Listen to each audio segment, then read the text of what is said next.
What attracted you to the part of Cosmo? Um, I've been a huge fan of Marvel Cinematic Universe since I was 14, I think, which is 12 years, 13 years ago. I think that's the first time when I actually got to go to cinema by myself without my family, parents, etc.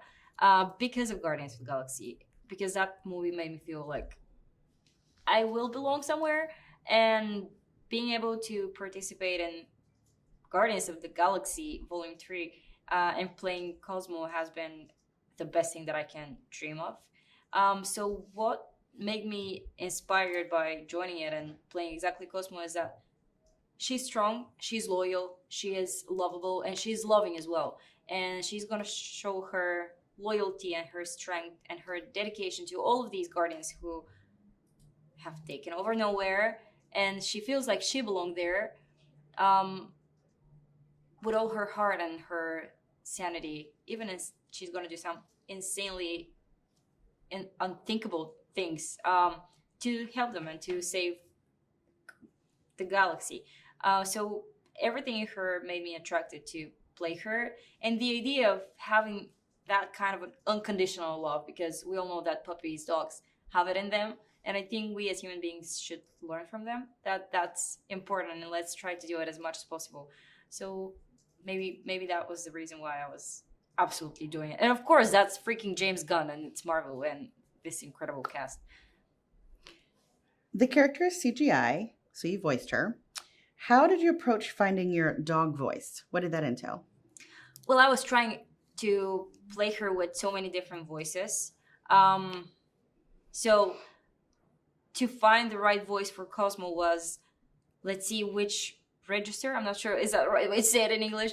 Tonally, is it going to be a deeper voice? Is it going to be a higher voice? Is it going to be something in the middle? Because she's a prototype of the first dog that has been sent to the Cosmos, to the moon, called Laika.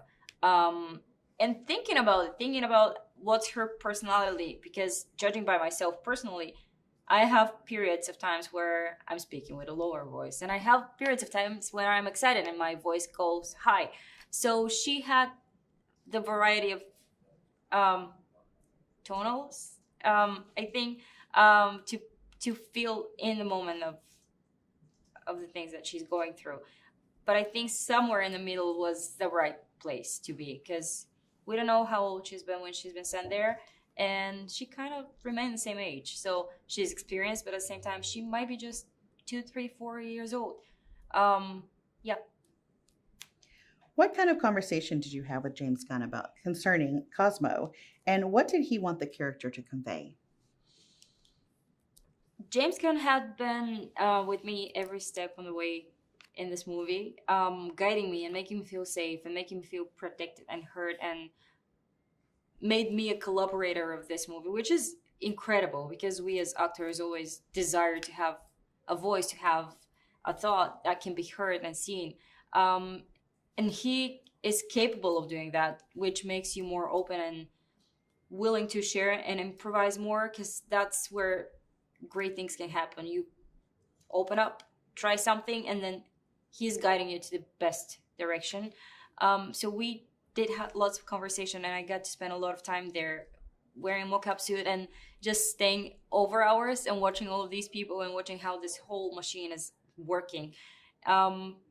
We tried different things. He made me feel like I'm this pure creature, because I believe that Cosmo is a pure creature, and she is open-hearted and open-minded, and she's just there and she's doing it. She doesn't care that much about herself. She's just gonna sacrifice herself to do something bigger, and have so much energy, because sometimes we as humans are depressed or slow, or we're even lazy, not in the mood.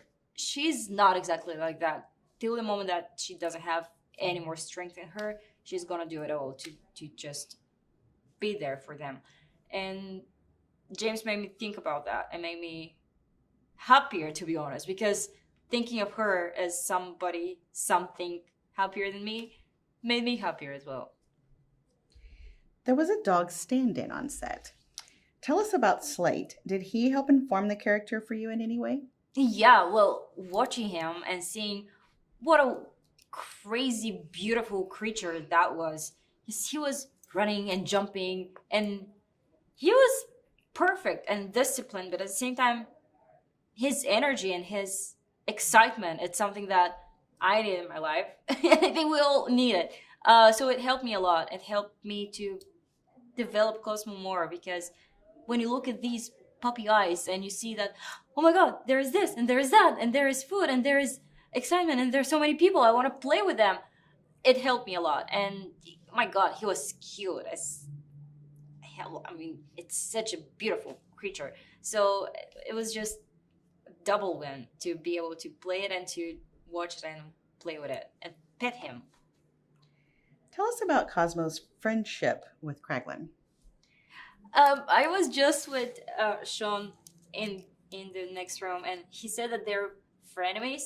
I don't agree with that. I think they're friends. I think there is a bit of a fight in Kraglin's head that I'm independent and I finally have my voice and I'm gonna do good, but I'm gonna be myself mostly. He does care about Cosmo a lot, and he's gonna tell her later that she is not what he said she is. I think I avoided the spoiler. So I think it's a beautiful relationship and a friendship, and they care for each other and they root for each other, and they're gonna protect each other the whole time. So it's like a family. I think they're family and they're soulmates, and you don't usually behave the best way with the closest people around you, so you can dare to be a bit rougher with them, to be more direct, even something that can hurt them. And I think that's kind of a core of their relationship, because they're so closer to each other, to the point that I don't really care. Even if I say something like that, you're gonna forgive me. It's gonna be fine. So they're actually good friends, I think. They're family. What did you learn from James Gunn, and what have you taken away from making this film?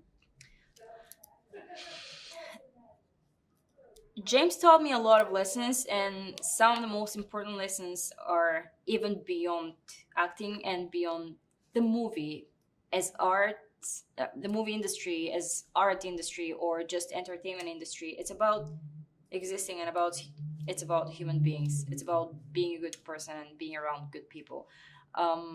It makes the world better, and it makes the art better, because art can reflect life. And if you put something good out there, probably that's going to make somebody behave better, and we're going to enter a brand new world where everybody's a little bit better.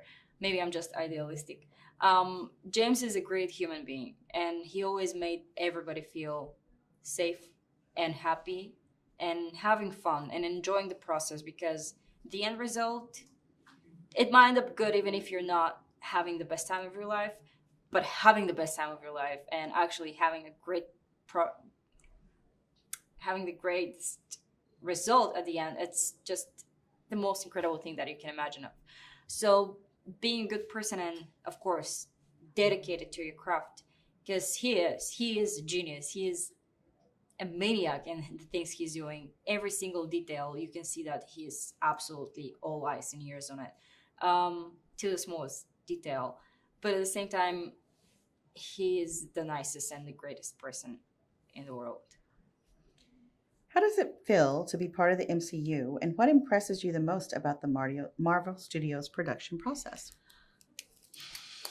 It feels surreal. It definitely feels surreal to be a part of MCU, and everything there impresses me from the beginning through the process till the end to the premiere. And just even having this conversation out here, it's surreal, for real, because you see this is the biggest, the most exciting production company in the world. We are all such big fans, and the fans are the most important thing at the end, because they're there from the beginning and they're gonna stay there till the end if you give them what they deserve. And Marvel does that, and Kevin Feige has done it for the last years, that he had just improved Marvel Universe so much. And having projects like Guardians and themes like family and love and loss and going through this and finding your place and finding your creatures, it's something that's a huge lesson, and Marvel does that. and Marvel reflects on people's lives. Marvel reflected my life, and being a part of it, it's the biggest honor of my life. One last quick question. If you only had one word to describe the movie, what would it be and why?